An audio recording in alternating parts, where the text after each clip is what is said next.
And I think most of the people are familiar faces because that's the first time we do this. We see the requirements from the industry and also internal groups, and we see we needed it, but we are not totally sure whether we can deliver this in a very good or efficient way.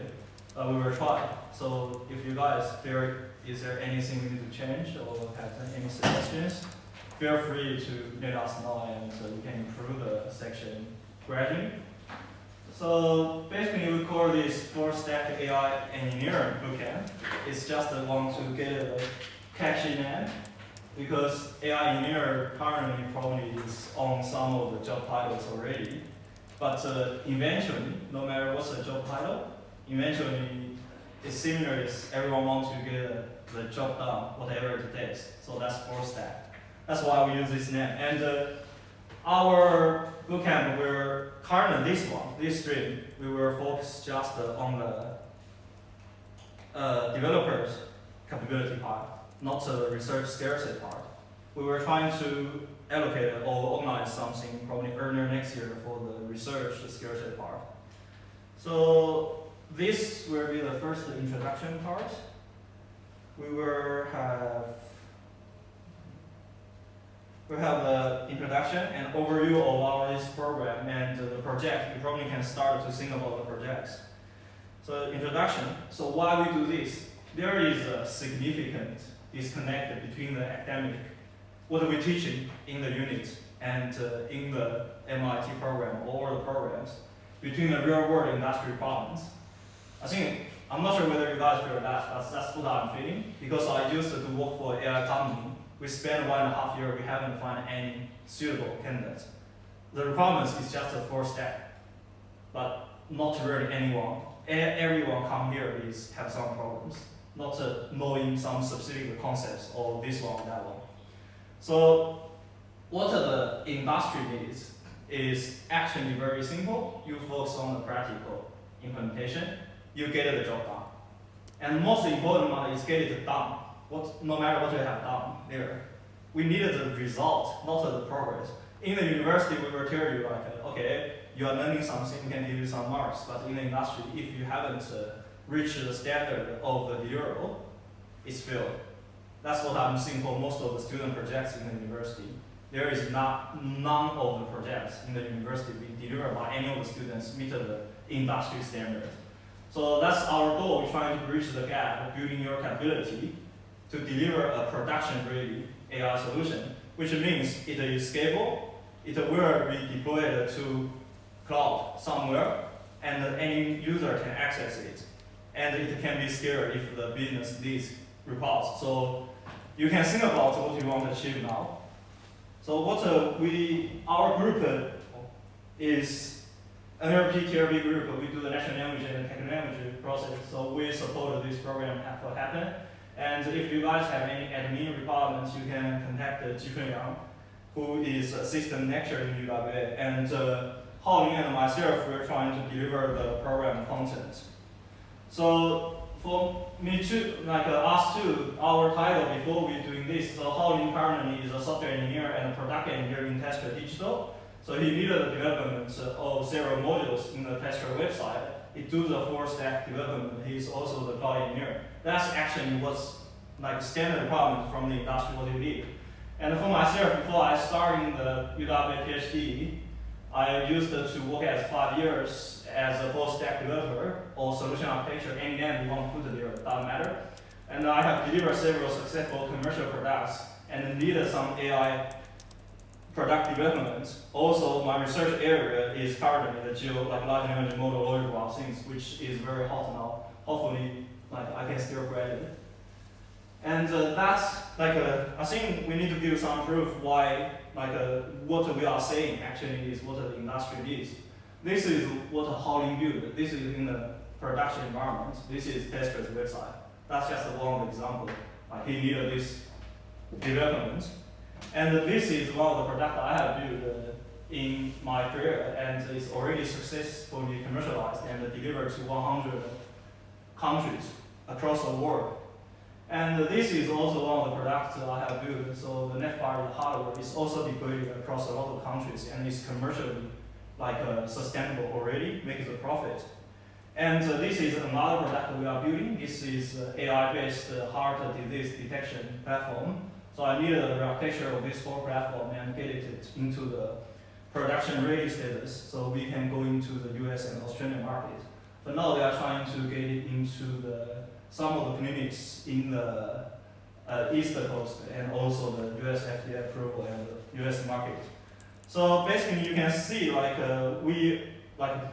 me and Honing, we two already have a very extensive experience here. So we're trying to deliver all the problems we face as a full stack developer and the traps we have to make sure you guys don't step in again. So what do you guys want to expect from this? This is architecture of the full stack. This is what we need to build at the end of this bootcamp. You need to build this by your own. There is no teamwork because you are full stack developer. You need to go from the beginning to the end.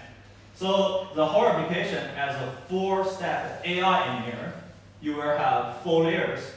The first layer is the front end. It will build on top of the React and the Next.js. That's already very mature system there. It's very easy now. So basically, it can build any front end platform you want. You have a login page, you have a chat interface, you can show some maps or something there. So that's where we deliver here. And then the backend is REST backend and the GraphQL backend. So we will use 2 services. One is Django. Django already have 23 to 24 years, like long term of the history. So it started in 2002. I see the university teaching the Flask, or some people like to use the Fast API. My recommendation is don't use that unless you have specific reasons. Use Django because nowadays, if you want to spin up an AI product and you want Brain to have a promising future and you wanted to deliver the result to the market, not to spend your time just to play with the code and use it. Because there are so many people in the past 20 years building a lot of packages, a lot of libraries. You can borrow and use it just with 1 line of the code pop install, and that's it. You don't need to spend 1 month or 2 months build it by yourself. Don't reinvent the wheels. And another service is a GraphQL backend. That's what we will touch base on later. This is a service called Azure. It is also another open source service, but this one is relevant new because GraphQL is a new, a structure of the interface. So this one basically gives you the capability is you hook it with any database, and then it will generate the backend for you. So in theory, you don't need to write any code for the backend. So as a traditional full stack developer, 10 years ago, it basically means you do the front end and back end. But nowadays, you can try the Cloudy. Cloudy can do the front end for you, and the back end can be done by these kind of tools. It basically means if you're trying to do a full stack in the historical ways, then this whole job title actually gone. You don't really have the traditional full stack engineers anymore. What you have nowadays as AI engineer is on the storage and the data pipeline side. The storage side is used to you only have one database. In the industry, you use a SQL Server, but PostgreSQL is the most popular SQL database as an open source database, and the training looks like it will be the only database survive if Microsoft disappears. In the end of the day, you probably only have 2 databases in the market. One is the SQL Server, one is the Postgres server. Postgres, nowadays you have the PostGIS. You have the Redshift, which is a big data platform in the AWS, is building up towards from the PostgreSQL. You also have the Big Table, which is a big data service provided by the Google. It's also built from the Postgres server. And nowadays you have the requirements from the AI side. You need to do the vector search. Currently, we are not using the PostGIS or PostgreSQL as a vector database. We're using the Cauldron, but there are some developing in the progress as a PG vector. It probably can also replace that. So everything will go to one database, relational database. And because the GraphRag is also another thing happening very quickly, and people are looking to adapt that to solve the problem and the bottleneck in the large language model. So GraphDB also will be one thing. Before was we deliver in the data warehouse is something we try to introduce for you to learn the different perspective. But nowadays, GraphDB is something you need to think about how to deliver it into your production environment. That's become something you must know as a full-stack AI engineer. And another thing is file storage, I think. But it's become more and more important as a file storage because you are handling a lot of different types of data nowadays. From the PDFs, websites, all the things, you probably want it to be in cache. Because it's large and it's static, you want it to cache. So you need to store it in your local disk. And also the large language model is very large. So that's formalized as a very important side, actually the core part of the whole full-stack AI engineer. And the left side of it, the data pipeline, that's actually what's coming new as a full-stack AI engineer compared to a full-stack developer. Because if you wanted to deliver an AI product, nothing here will have AI in the front end and back end and the storage. The AI part actually will happen in the data pipeline part, especially for the pre-processing or for some like heavy computing resources. For example, you have PDF files coming, you want to process the PDF files and extract the information from it, get it into the text, and trying to build a vector database on top of that and give the front end to do the query. So you can see the front end to the query actually is a standard ways in the traditional full-stack developer thing. But for the full-stack AI engineer, you need to know how can you process the PDF files either as an image or the program or documents into the database. So that's the new thing come out. And also as our research group, for us, when we're trying to develop some research like an algorithm or research program, I'm not sure whether you guys think about it, but I always think about how can I deliver it to the product. Then if you want to deliver this to the product, how you wrap it up? The only way you can wrap it up is Python, because we are familiar with Python. So you need to build a Python module with your algorithm, and you have the input, you have the output required for the backend review. That's actually like when you say the data engineer, machine learning engineer, or like some of the data scientists, that's actually their jobs, everyday job was doing. So you can see from this diagram, it actually covers, we call it the full-stack AI engineer, it actually covers almost all of the job titles on the market. Front-end engineer, front-end developer, back-end developer, database administrator, all the database like advanced technical leaders or something like that to optimize the database like process or behaviors, and the most advanced one, machine learning engineer, machine AI engineer, or like a data scientist. That's what they every day do. And to put this whole stack up and running, what you will require is a full stack capability, which you call it DevOps engineer or cloud engineer. That's a new, that's 4 years ago, that's a new training, but nowadays it's already standard. Like cloud engineer or the DevOps engineer is, I think it's used to be the most paid job title as entry level. It's like 130K a year. Before it was like 4 years ago. It's definitely more now nowadays.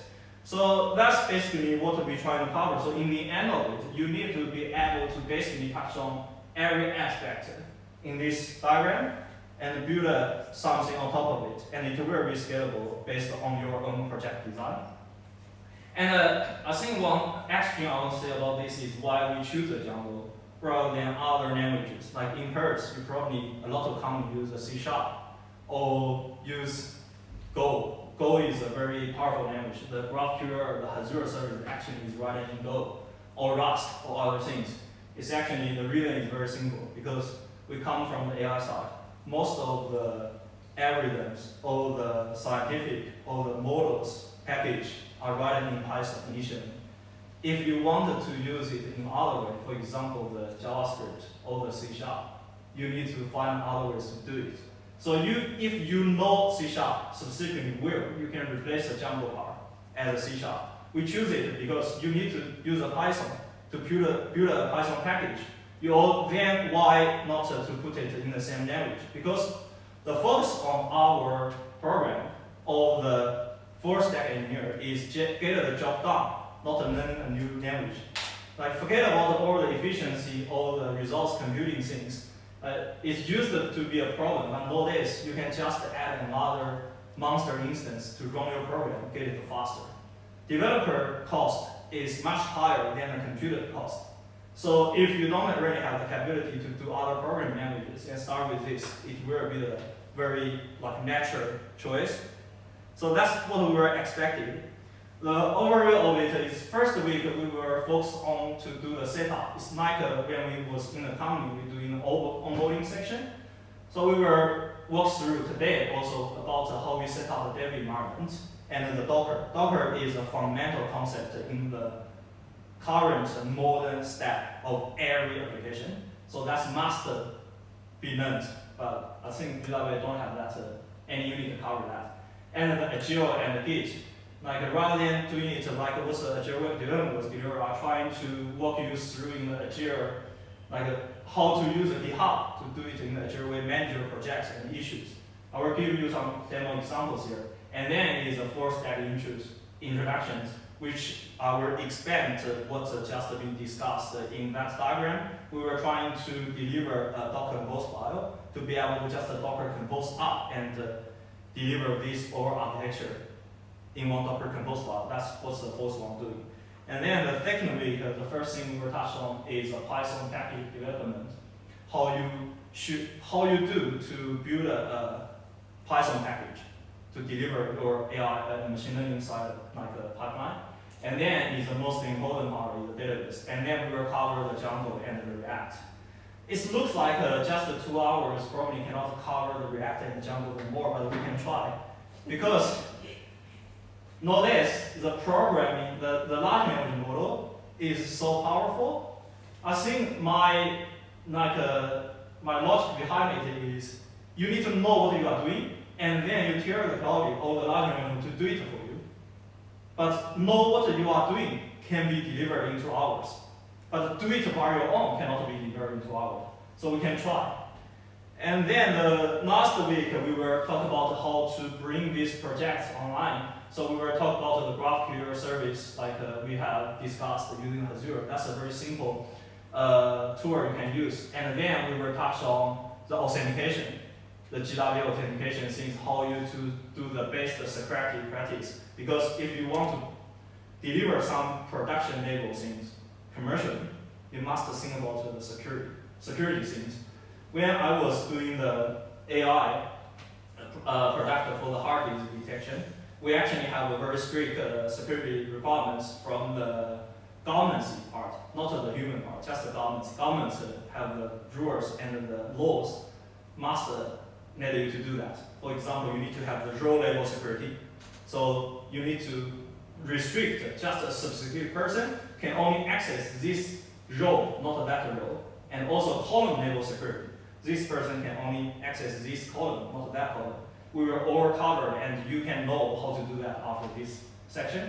And the last part is for the DevOps, but we will use the GitHub to do it. So GitHub Actions, how you write the GitHub Actions, trying to deliver your products to the cloud, and also it will be continuous integration and delivered as a website, so you can see it interactive. And then the last one, probably the stretchable timeline. The last one is about the project. You can think about what you want to deliver. So it will be the structure will be like this. So it will be 3 weeks in the tutorial, from today to 3 weeks later, and it will from Monday to Thursday 2 to 4 p.m. And we can have a daily QA from 4 to 5 if you guys have questions discussed. And then the Friday can be optional discussion. If you want to have any questions, you can kind of send it online, or just send me a message, or send a Gmail message. And the project part will be 1 week, and you need to design your own solution and have an idea about what you want to deliver. At least that 1 week, we're trying to build the whole bricks, and you can try to scale it up. That's basically what we will have in this program. And the communication channel is, I find the Teams, just the chat is not easy to use, so we set up a Discord server. you can join. I'm trying to disconnect everything into different channels. So if you have specific questions for specific topics, you just go to each channel and ask the questions we were trying to resolve there. And the course material will be delivered in the Git book. So you can scan the QR code there. We will update the materials and the recordings there. And what you will need, we will expect something from you. So first, you definitely need a computer with admin access. And then you need to know how to unzip a file, something like that. And you need to know some basic programming concepts like the Bash terminal, Python fundamentals, and the JavaScript. That's all the things we will use during the whole program. If you don't know this, you need to fill the gap by yourself, and we will provide some materials. And we will try to guide you how to do that. And the most important is you need to self-driven and motivated learning attitude. So in the end of the day, no matter whether it's the industry or the academic, what we want is the people to solve the problem. We used to do by the core ourselves as a problem solver, which means like any problem put prediction to you, you need to analyze it and trying to like navigate yourself through the mess and find the solution out. So that's the most important capability the industry actually requires. And that's not something can just be delivered by the correct program. It's something you need to build your own capability during the process to solve the problem. So that's the most important part I want to touch on. About the projects, what you can build. This is one of the my hobby project I have built with the exactly same full stack technology I have mentioned before. You can build something like this, and it definitely can be built in 4 weeks. It can be an interactive web interface with a map or something you want, and it will be deployed and accessible by the link. So for now, this one is accessible online, and I think it has 4,000 people used it in the past year. Or you can build it is what you passionate about. You have some problem you need to solve. I would recommend you do this way, because when you do the interview or when you be motivated later, you have some discussion with other team leaders or something. If you're building this based on your passion, you basically have a lot of things you can talk with them. So in the interview, you basically definitely can do much better than just doing it as task based. And another suggested direction is you probably can do it in 2 different ways. One is you doing the public information chatbot. That's basically because it's an LPTRP group, so that's what our expertise area. What you can do is you trying to build a RAG-based AI assistant. You can access the WA government documents, policies, laws, all the fishery rules, all of these kind of different stuff you can imagine. They are kind of on the council's website or government website or the PDF files. It's hard to be accessed. People need to go there and navigate it. Then you can try to make the information more public and more accessible.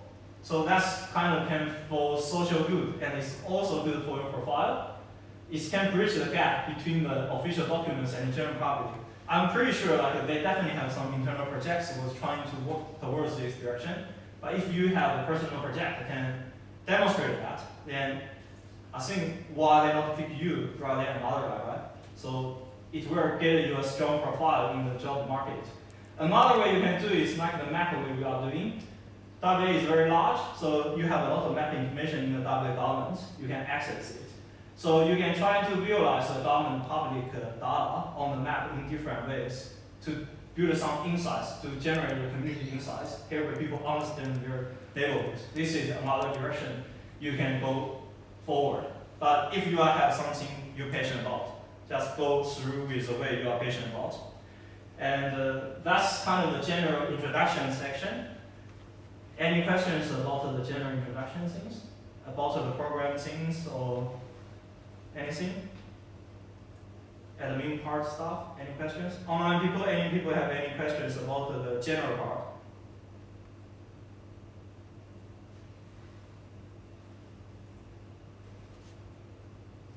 Okay. Nobody says anything. Then we probably go to directly the first information section.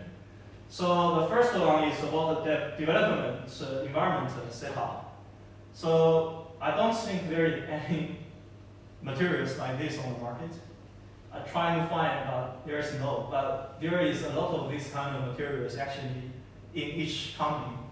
So when you go onboarding on a new company, the first day you probably, if they are a good company, you are being delivered with probably a Jira conference page, and then it will list a list of the tasks about how can you get on board, how can you set up your development environment, how can you start your program and contribute.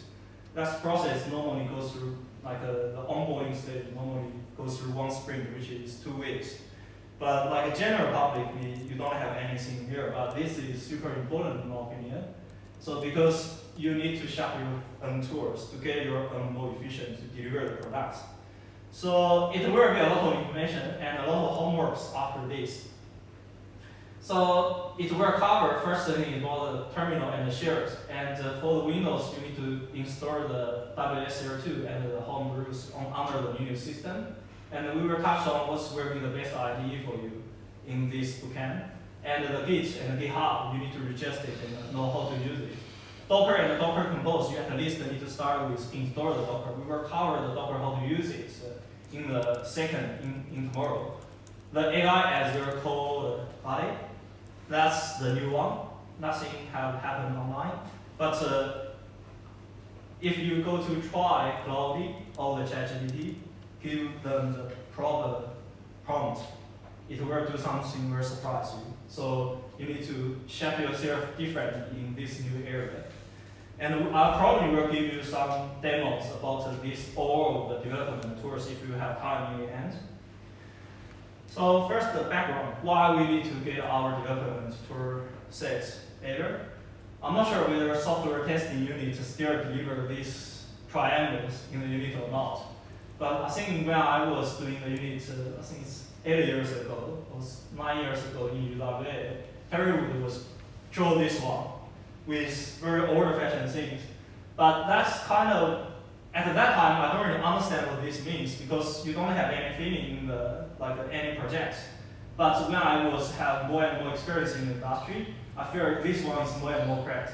You always have the triangle you need to balance from the quality, time, and budget. Quality means your code quality, whether you write the test or not. Whether you design your modules into a scalable way or you just deliver a happy solution. That quality will definitely be compressed if you have a very tight timeline. So there definitely is conflict and everyone wants to get things low budget. But the problem is if you're trying to get it in a low timeline and limited budget, your quality will definitely be worse. And if it's worse, then later you definitely need to go back to pay this money back. Like in our company, I'm not sure whether I can say that, but a mistake made in very early stage in the startup costed the company $8 million later. Probably more than that. But if the company failed, then it's probably the whole funding. It's just because in the early stage, you haven't cared about the quality. But to balance that, how could you trying to get the triangle go forward? Then you need to reduce the time, increase the quality to make yourself more efficient. Then what you can do as a developer is get your tool set more efficient for yourself. So this is required like case I was mentioning. So first we will start from the terminals.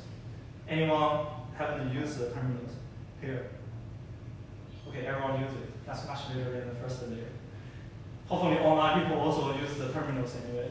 But for the Mac have a built-in terminal, but I don't recommend you to use that. Use iTerminal 2. That's every developer is using. And most of the developers actually using the Mac, not the Windows. And if you are using the Windows do release a terminal called the terminal. You can use that, but I recommend you to use this one. Because I have tried a lot of them. That's probably the best user interface you have. At least you can copy and paste it, not like others. I think when you're trying to use it in the Windows, you will figure what I mean. If you are using Linux, I don't think I need to say anything because Linux built in with very good terminal experience and everything actually steal the ideas from there. So install these terminals if you are different platforms. If you're Mac, Mac. Don't use a terminal Mac built-in. Use this iTerminal 2. And then is the shares. Terminal and share actually is not the same thing. And open source tools and scripting that Unity actually cover that. I'm not sure whether they cover this, but it's starting from like a early stage, the share. Share is some program actually running on top of the terminal. It's an interactor. So it's starting from the SH, which is the script. What's the script from? The name is not from there anyway. And then it's evolved into the bash and evolved into the data SH. And this is what the share from. It's called a Pong share. And then it's from the Beer Labs, which is a very famous like research labs. Hopefully our labs later can have some like world famous tools can be used by everyone. But that's where it started from, the Beer Labs. And then someone from the GNU, which is where the GNU program actually started from. That's an open source program, starting from, and built this Bone again share, this bash. Actually, it's built in every terminal nowadays. And then is a data SH we have mentioned. The Z actually is a Chinese surname called Zhao. It's I think it's a Yellows teaching assistant. And this one was built by Paul, and Paul was named after his teaching assistant. So that's pretty interesting. But nowadays, every developer uses a data share, data SH. And it's becoming the default share in the Mac OS and Kali Linux, and you can see this ongoing. Why you see this trend is because like starting from the SH is very basic. Then you have more capabilities like the job control and alliance and the functions in the bash. And then you have more capabilities like the plugins. You can play more things and do the advanced scriptings. So first, go back to install the data SH on your terminal. And then things not stopping from there to do the data SH.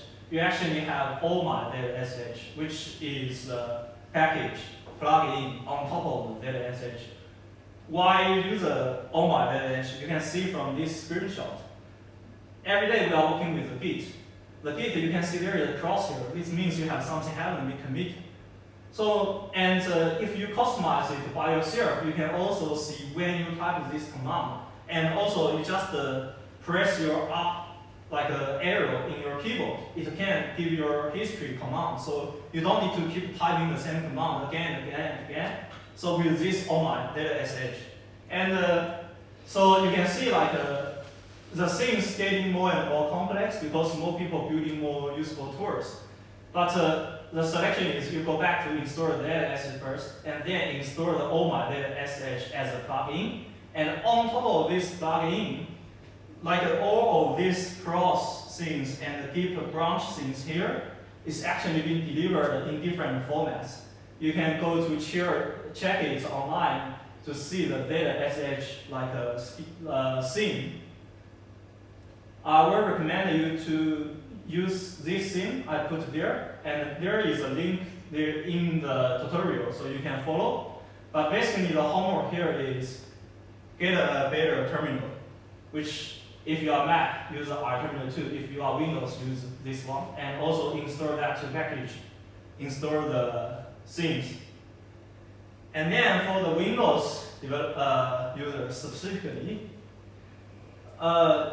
Windows is not that good for the development. That's my personal opinion. It's a very big argument, but I think I'm the practical side. Anyway, if you want to challenge me, you can come. But most of the servers running on the Linux, and there is much better developer experience because every developer on it. So every developer trying to get that better. So that's basically, and the most annoying part of the Windows is the end of the file problem. You will definitely face if you the Windows user. You will see the end of the file of the Unix and the Windows is different. So when you're trying to deliver a code from the Unix to the Windows, when you're trying to start it, it won't start. Just because the end of file. You need to change the file's encoder format to make it running. It's already very annoying. So that's why basically 6 years ago Windows embraced the Linux. So for nowadays, you can run the Linux inside the Windows. I actually already do that. It's called a Windows subsystem, and it already goes through the generation 2. and the user experience and installation experience is already very good, and it can provide the native Linux experience already. So if you are the Windows user, go to install this one with Ubuntu 2022, 2022. And this will get you native development on the Linux environment rather than just the Windows. So you can not waste your time. Don't waste your time with the Windows PowerShell or the command line things. That's very bad and time consuming. So this is a guideline about how you do that. So you install the WSL2 and set up the terminal that you can follow. And then is homebrew. What's that? So there is a concept called a package manager. That's our developers app store, which means if you want to install a widget or any other kind of tools, you can just run a command and download it. So the Linux have its native, which is apt, which is starting from the application, I think package something. But Mac OS not natively have that. So that's why the homebrew program was started. You have other similar tools you can use, but this is the most native one or the most developer-friendly one you can use. So if you are the Mac OS user, you also need to install this homebrew. If you are the Windows user, you can also install it under the Linux subsystem. If you're the Linux user, then you can use apt or you use it. Either way works. So that's another thing you need to do. So this is the homework in this section. Windows user, install the WSL2 and the Ubuntu, and install the homebrew if you have a system. Then is the IDE part. What's the IDE? It's called an integrated development environment. Hopefully you remember how it's being pronounced. It's not just IDE. And what to define it? Used to define it, the visual code is actually, no, it's not visual code. Visual Studio, which Mac, Windows provided, is definition of the IDE, but nowadays it's being extended the concept. So in my opinion, the IDE is more than just a text editor. So it will help give you some ability to automatically complete your code, syntax highlighting, and do the debug tools and the vision control, all the things.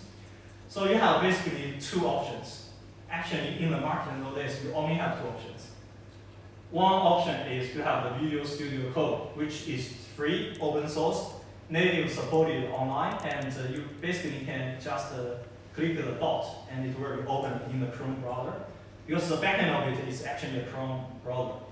And another series is JetBrains. It's paid, but it has more powerful features. It is free for the student. So everyone here, most of them are students, then go to apply for the free student license, install at least a PyCharm and WebStorm. Why I recommend you to doing that is because I will suggest all of the developers as a beginner or the starter to using the JetBrains rather than the VS Code. Why? Because VS Code requires the setup and extension knowledge. You need to do some hackings or you need to go online to learn how other people set up their coding spaces to make sure you can reach the standard into a way you use it as efficient as other seniors. However, you are not senior, so you are not being able to do that. So it's conflict. However, the JetBrains intelligent the code things give you the ready to code experience. So you just open it and you don't need to do anything else. It can be used. A very simple example is this one. That's some code I'm writing. This is a VS Code out of the box, what it will provide. It will tell you haven't installed these two packages. That's not really totally true because I haven't set up the interactors properly. But this is what the PyCharm provided. It will support the problems VS Code also supported. You haven't actually installed that package. It's also give you some hint here, the most important thing. The local variable and IDEX might be referenced before assignment. What does that mean? That means this line of code needed to use this variable, But your if-else branches probably can go into a loop is this variable haven't been defined, which is a bug, right? If you use the VS Code, you will never find it. But if you're using this Python, it's natively curing. You're probably doing something wrong here. So you need to change your code, make sure this one being, like the variable must be declared before it is used. So you will have a good habit about how to do the high quality programming. The same thing will be in the next line. So the local variable task might be referenced before assignment. That's the normal box in your code when you're trying to do it in a VS Code. Like in this way, it will be supported, and you can fix that. And also, the bottom line says meta.id variable is not used. This means it will have a line of code where you decline a variable you haven't used in your program. This either means you're doing something redundant, you should remove it, or you're doing something wrong. You in your mind, you're trying to deliver something, but you haven't made it happen. So you need to go back and revisit it. So in this way, basically, the IDE itself will as a guide. It will guide you how to go through the code, make it into a high quality practice, and make sure your code is with nice bugs. Because the code, like the bugs, if it's in the very beginning, it's a very simple like this one. If your project is getting very complex, when you're coming back to do this debugging, it will spend you probably days or even several days to understand where the bugs from. So my recommendation in this part of homework is go back to install the JetBrains toolbox, apply for the free license as a student, and install the PyCharm, Webstone, and the gateway. The gateway is actually something equivalent to the VS Code's remote SSH. This will give you a capability you can SSH into the remote server and do the coding locally. This will be super useful if you are doing it in the university to use a Kaya. You basically can use this remote into the Kaya and do the programming on the Kaya. And later in our deliver section about the DevOps, if you deliver it on the server, then you probably have some bugs on the cloud. Then you want to debug on the cloud because it's not ready to deploy it. But the cloud environment will be different from your local. How you kind of doing the debug efficiently? You can use this way, set up this toolset remote SSH into your remote server and doing the interactively a programming there to try to do the debug. So that's this part about the IDE, what you need to install. Then is the Git and GitHub. So I'm not sure whether you are guys familiar with Git and GitHub. I think this is something we also should deliver as a very intensive units, but we haven't. So I think I'll give a very brief introduction. We will have a very complex one later in the day after the day. So why we have the Git? Before the Git comes, or even nowadays, if people don't use the Git, you will see something like this, especially when you're trying to deliver your final projects. So you will have a lot of versions, like the version we were never updated anymore. Then how to solve this problem? Then you must meet this guy. This guy is God behind the world. This right side is the Linux Foundation data coder. He basically do everything in this work path, and that's his machine. This is the guy who created the Git and the Linux.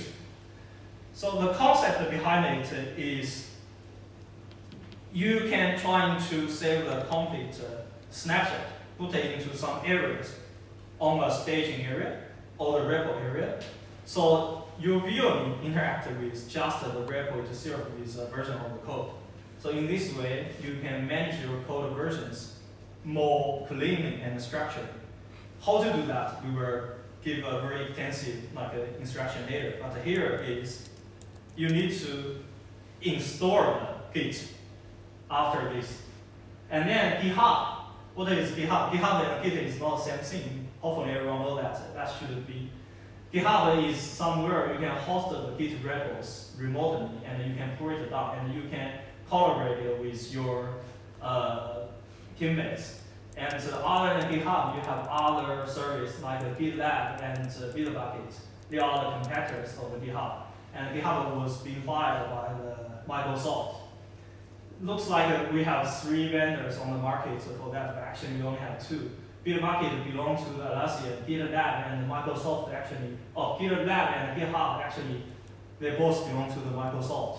And GitLab will give you some extended services like internally as a company. If you don't want your code on the public network anywhere, you can get their license and install a Git server internally. So just in case later if you go into a company and you want to set up this service. But yeah, that's the relationship between the Git and GitHub.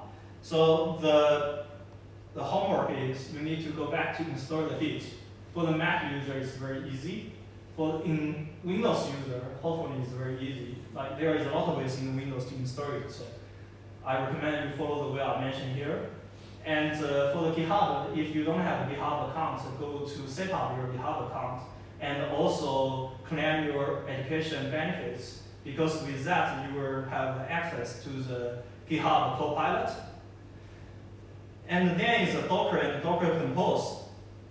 So the Docker, what's the problem it's solving is just the problem on the screen. So it's trying to just solve the problem. It works on my machine.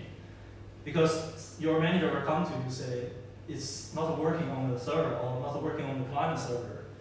But you were curious, it works on my machine, it's not your fault.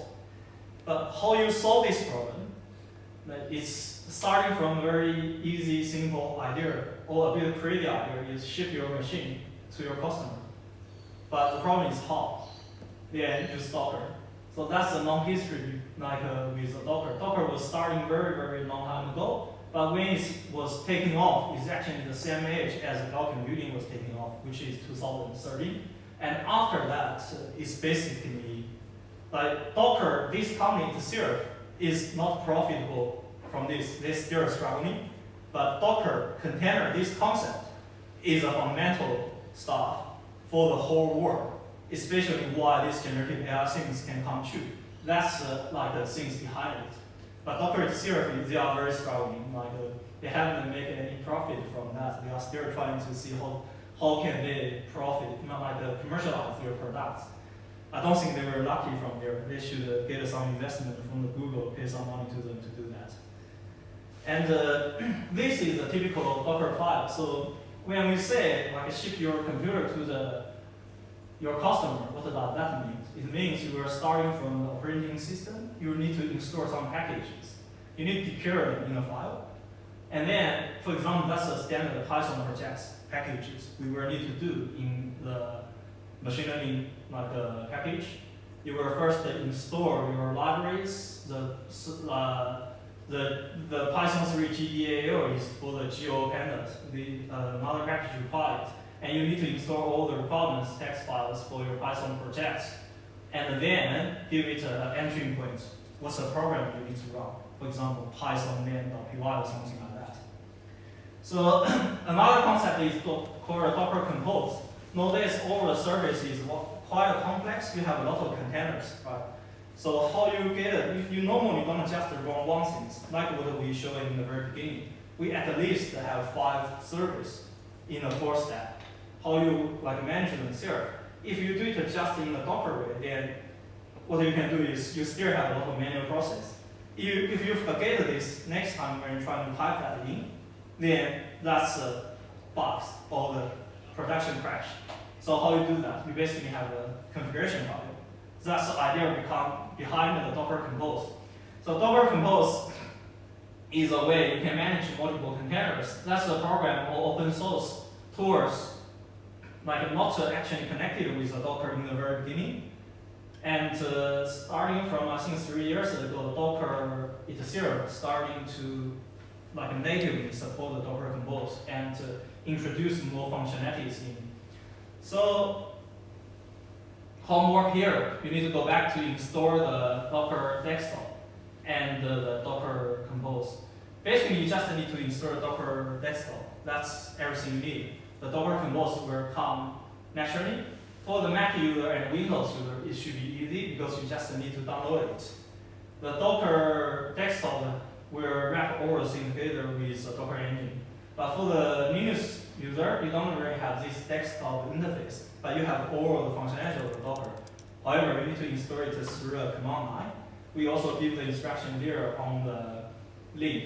For the Windows user, you need to install the desktop, and you have a Windows subsystem there. So you also need to install the Docker in your Windows subsystem, which will make it connected to the host machine to run it more efficiently. And then is AI as your code body.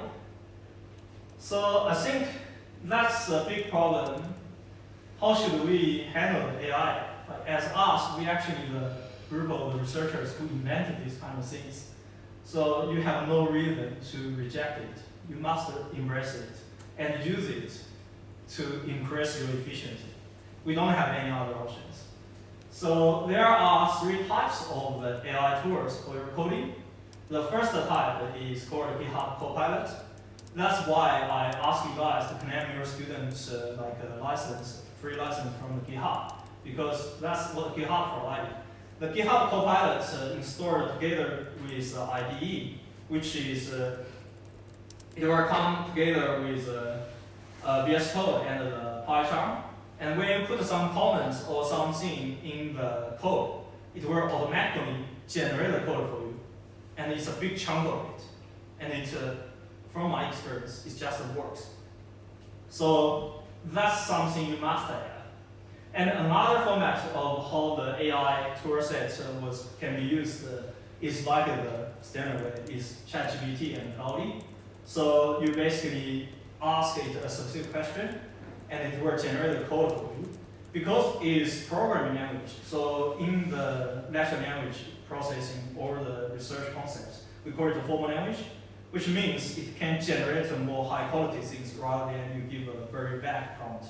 So Claude is doing much better than GPT-4. So I recommend you go back to get a paid license for the Claude and use that one. Don't use the ChatGPT. ChatGPT won't win this. And another new coming thing is called Cruiser, and the similar products actually coming out. It will give you the capability to generate the whole project for you or change the code for you. I don't really recommend you start with this one, but eventually you will use something like this. I would recommend you starting with the first 2. So as a full-stack engineer, you will understand each component, what they are used for, and how should you structure them. So later, when you're using the Cruiser, you can know exactly what they are doing. So when it have a bug, you can fix.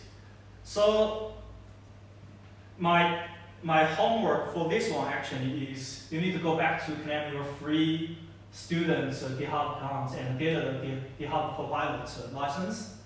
And I recommend you to get the paid service for the Cloud.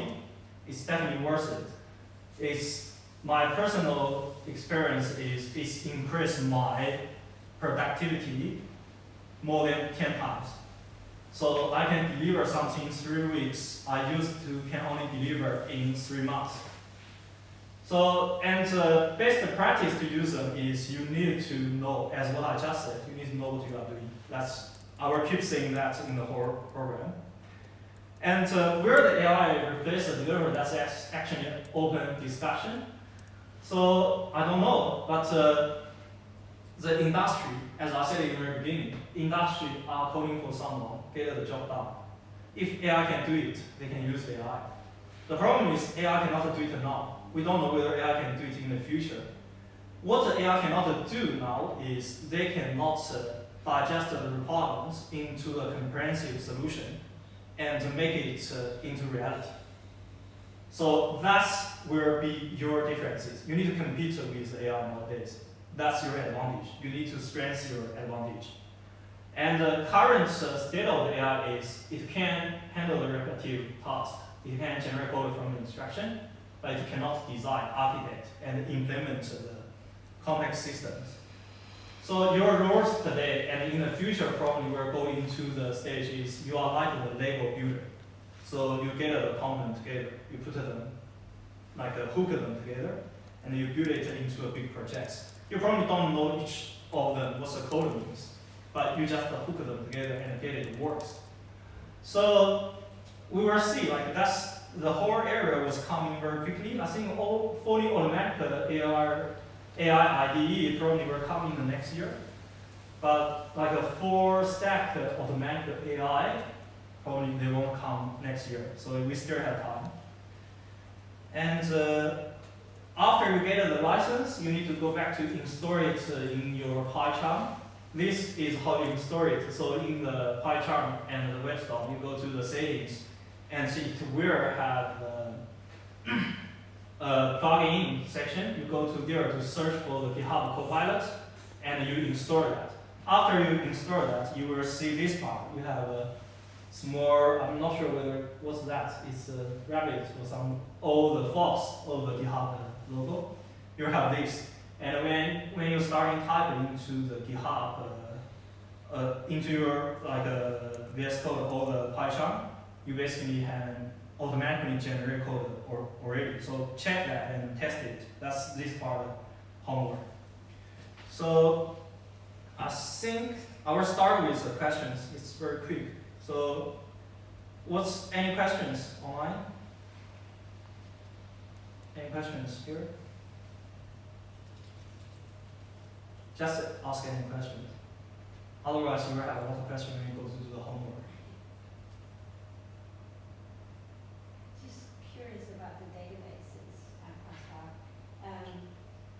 What about Oracle? You think that they are not in the market, not competitive anymore? They died. They died? Yeah, it's like what I have seen is like only big companies, they have large database already with Oracle, like government, big companies, they have that things, they have to stick to it. They have no other choice, but they start if they go into the cloud, they are dead. Oracle doesn't have much like the advanced features, and some of the features the Oracle beta version has is already been delivered by PostgreSQL. Like the materialized view and on-demand materialized view, that's something like 10 years ago Oracle was implemented, and their user as a big company, they needed that. So they use that. But nowadays, like you just own the cloud, and your background infrastructure can scale horizontally. It's not again a thing. And over the cloud providers, they provide a very simple, seamless experience nowadays for you to migrate to the cloud. So I think it's just about whether they're trying to move. If they're trying to move, they definitely die. There's also this NoSQL solutions like MongoDB and document stores. I highly reject you to do that. Like that's a very big lesson we learned. That's actually the lesson for the $8 million. Alright, okay. Is like, let's go back to that slide. I knew a company that actually changed everything to MongoDB. That was ages ago. That was like 2 years ago. Yeah, like NoSQL comes long time ago because you wanted a flexible schema. That's a valid request. But I think I talked with our CTO the other day. That's my opinion is no matter where you go, you need a relational database. No matter how new your concept is, no matter how good your new design is, you need a relational database to start with. Your core structure, core transactional tables, like the user login, your user like a chat history, or your files, that structure data already goes from the non-structure to the structure, right? You must starting from here. So you must have a relational database in the middle. And then for the non-SQL things, actually we will cover that in the relational database section. Why the PostgreSQL actually taking over the world is because the JSON field is provided.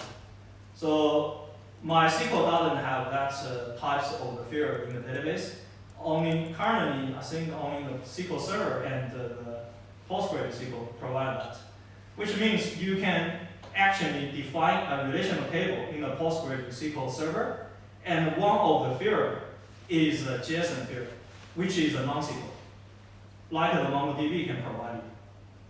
And inside that non-SQL field, you can define a dynamic schema.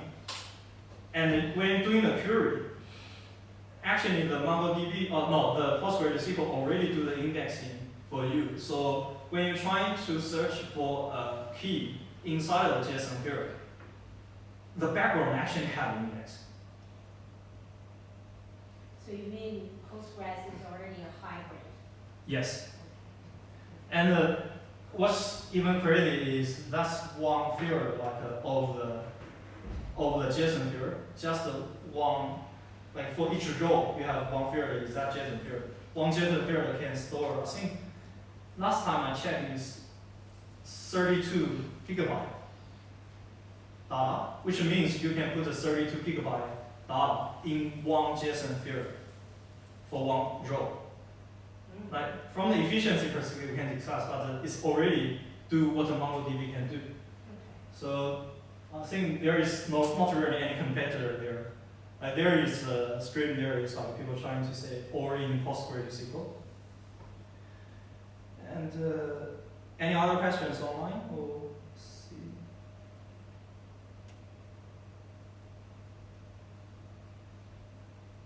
If any of you have questions online, you can just like unmute yourself and ask. Okay. If not, then I probably give a demo about. So people don't feel that this is a bit too over your head. It's a bit too much. It's an overview, so I think Pascal will unpack it. Yeah. It's a setup, the DevOps Yeah. setup section. So you need to just get your hands dirty. You don't really expect to deep it there. Yeah, don't try to understand it. Just get it done. Pascal, we're not worried about distributed programming here, are we? Like Hadoop and stuff like that. You know, like a big query kind of, the big data side stuff. We worry about it later in architecture. So you are doing that? Yeah. That is coming to it as well. Yeah, that's what's the database part handling. So all the bigger queries, like why we use the PostgreSQL is because it's highly efficient in the query. Like all of the vector queries, all the things that were delivered in the database query. Okay.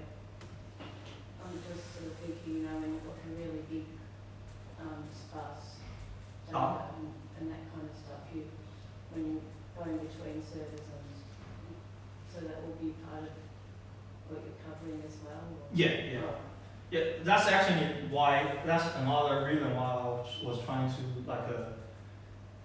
organize this, is I find that when we're doing the research, there are a lot of large data sets. The large data sets, when it's being distributed, is actually in the file format. And for us, we need to get some insight, understand the data set a bit. And then we're doing the extraction. But when you're trying to understand the data set, the most efficient way actually is writing the SQL query. So you need to digest it into a database, and then you write the SQL queries. The JetBrains actually have another tool called Databricks. You can write your SQL query into the database if after you dump your big data into the database. And then the output data can directly be generated as a diagram you can use. So you basically save a lot of time to work on a forward and backward in your Jupyter notebook. So this way, and you can do the transformation with your data via the SQL query and get it into the new status.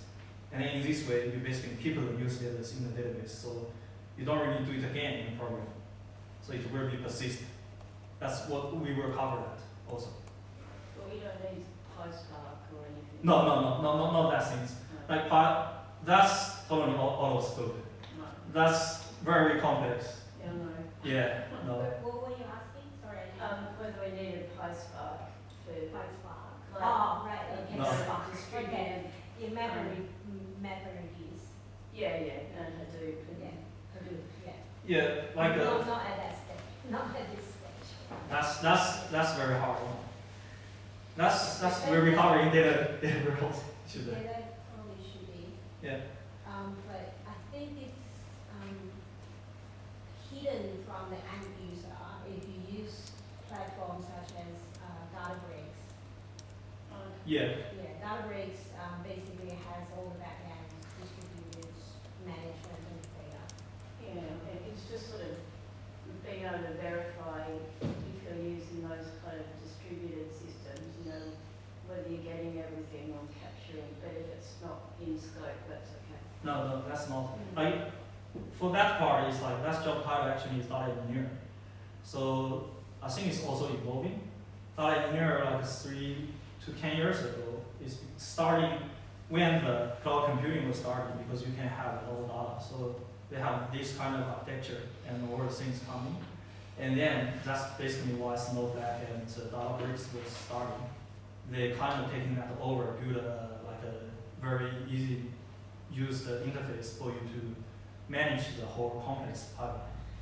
But my personal opinion is, in the end of the day, no matter how complex your architecture is, it's still not back to the data and the SQL query. But that's the most powerful weapon for you, no matter what's the job title you have, no matter whether it's a data engineer or data scientist. Yeah, that's what I'm trying to do, actually. So, yeah. And any other questions? Online, any questions? If not, I can give like a quick walkthrough with tours. Oh, sorry, let's try something else. So is Django and Rust, are they the same thing or are they competitors? Or can you use it? Django is a framework from the Python. It's a web server framework. Rust is same as Python as a programming language. Oh, so it's So- sort of low level Yeah. assembler type thing? Yeah. Oh, Yeah. right. Rust and Python is the same thing. They are programming language. Okay. Django is is a framework on top of it. It's like the SV.NET, this kind of stuff. It's on top of the language. Right. You have a lot of suitcases you can use. Yeah. Any other question? No. Okay, so I'll probably give a demo through what's the tool set that you are using. So I basically install all the JetBrains stuff. Is that your desktop? Huh? Was that your desktop? No, that's not my desktop. That's Mac's. Yeah, that's Mac's overview of the apps. All the apps that you install on local? Yeah. So we were starting from the terminal. So this is the Mac. So I have this iTerminal.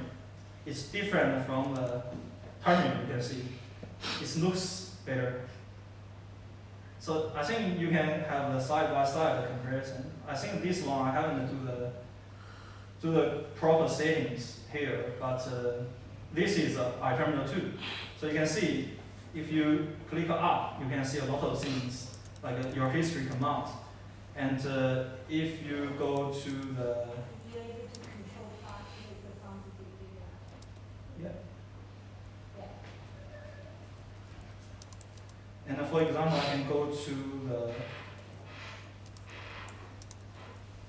GitHub repo, so you can see where I am. And if I probably change something,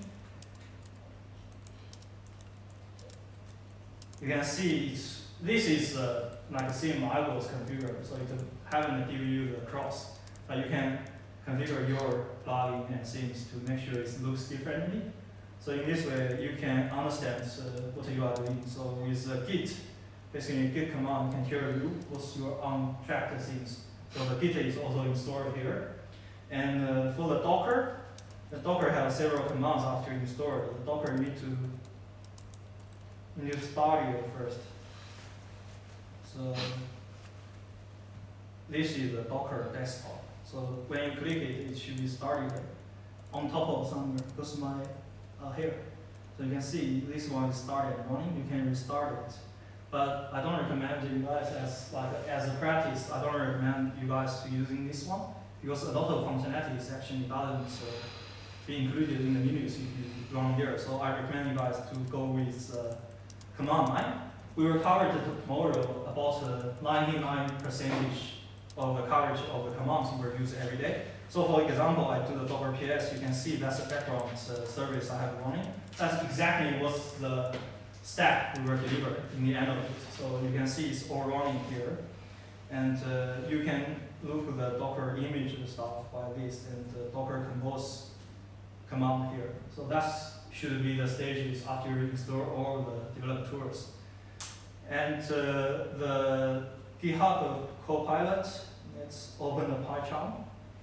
Scott, can I give you a suggestion? Yeah. So maybe let's try to make use of Gen AI. For example, if you go to cloud, that's large language model, and then you get it to generate maybe a HTML page. For what? Generate an HTML page advertising for. Maybe demonstrate the concept of Docker. Yeah.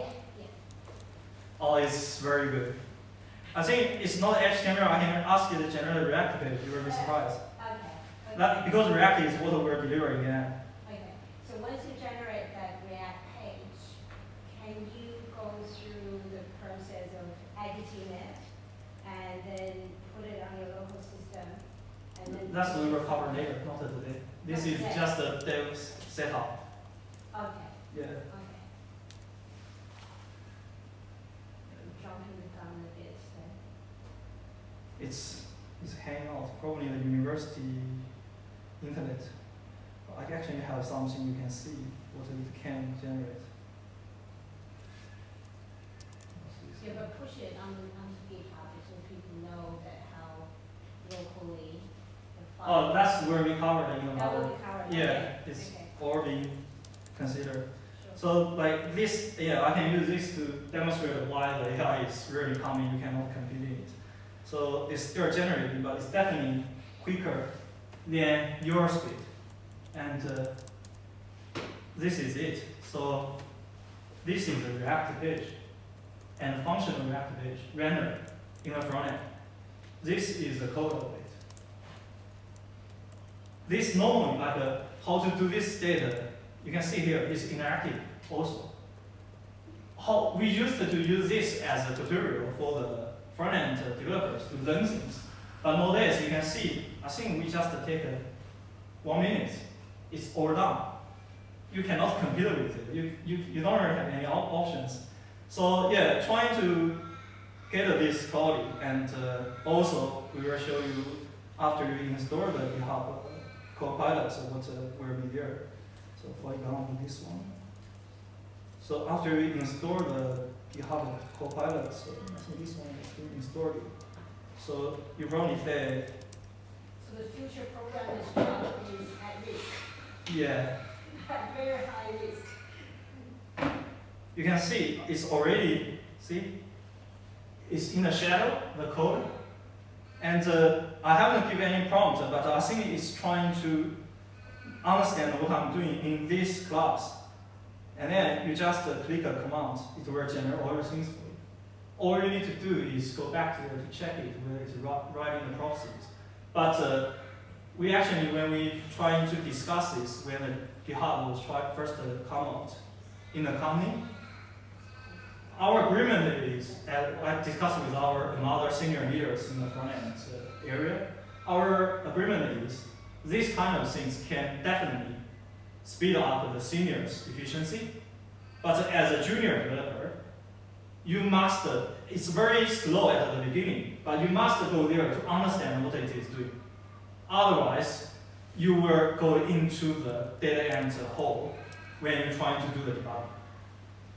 So everyone must remember that, because we already see a lot of juniors in our company when we start adapting to the generative AI. They're trying to solve a problem and they don't really know what they want to achieve. And just the generative code, they're trying to put it here, put it there, without know what their actual goal is. So if you go into that hole, then it's not a really good sign. So that's a big lesson. I think everyone must bear in mind. So I think we covered the demo about the terminal, Docker Compose, Git, GitHub, and yeah, that's basically most of them for Mac user. And for the Windows user, even I say Windows is not good for the development, I actually have a Windows machine. So I can also give you guys see what it will be looks like in the Windows.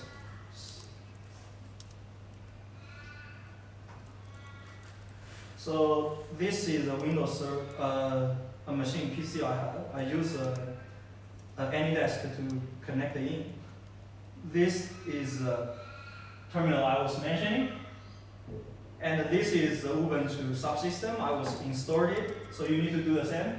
And you double click it, it will go to the Windows server. Hopefully it works, but looks like it's has a problem. Yeah, that's the problem of the Windows, you know. I know exactly why this happened, but it's just not reliable.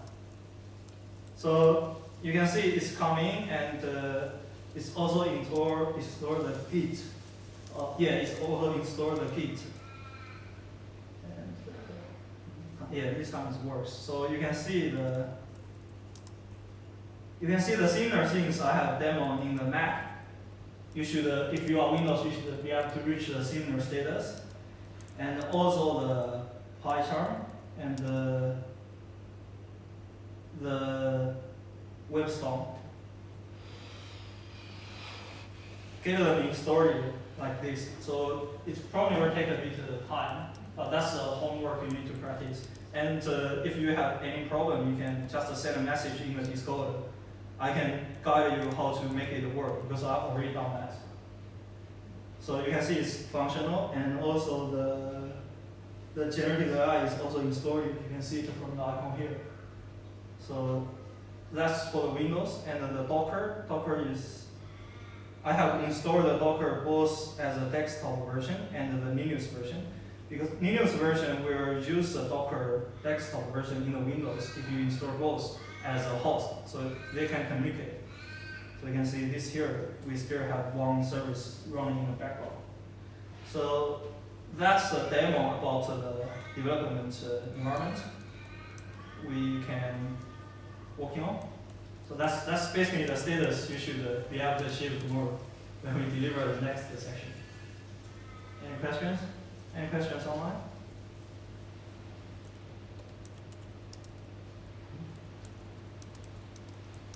How many people we have online? 17. Anyone online have problems or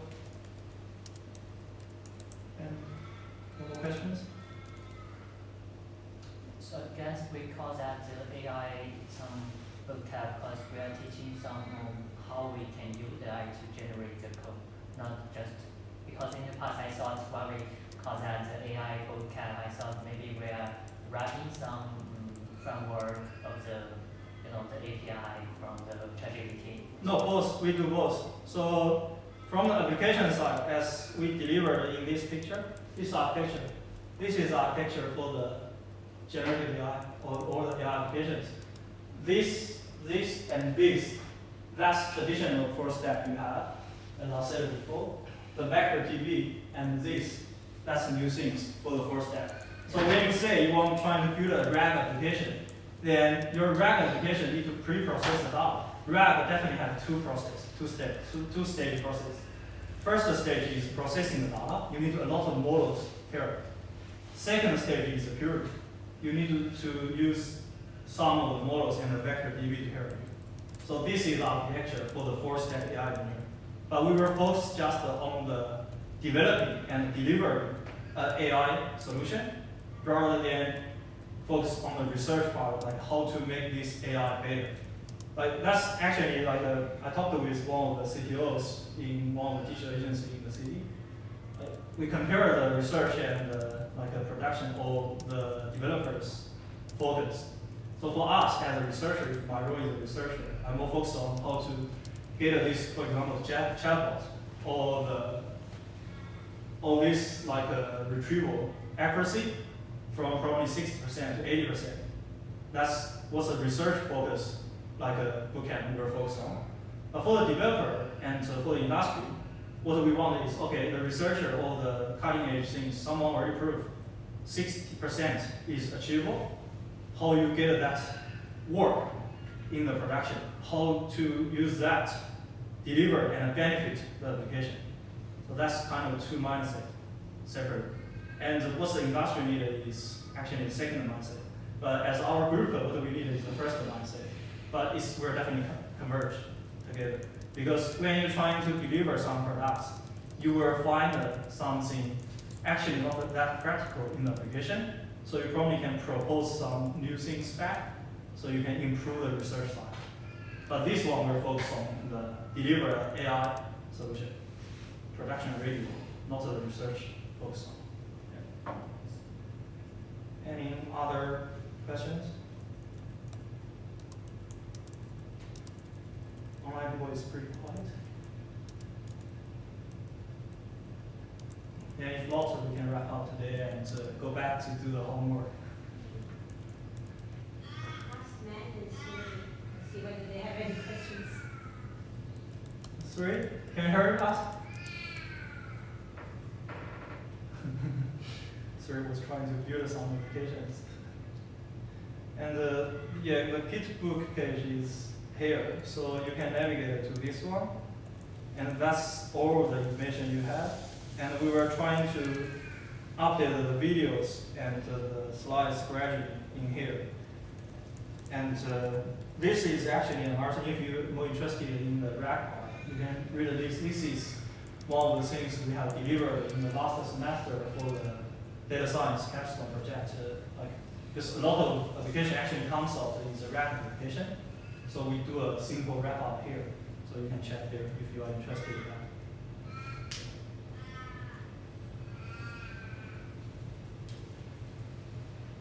Okay, I think that's all today.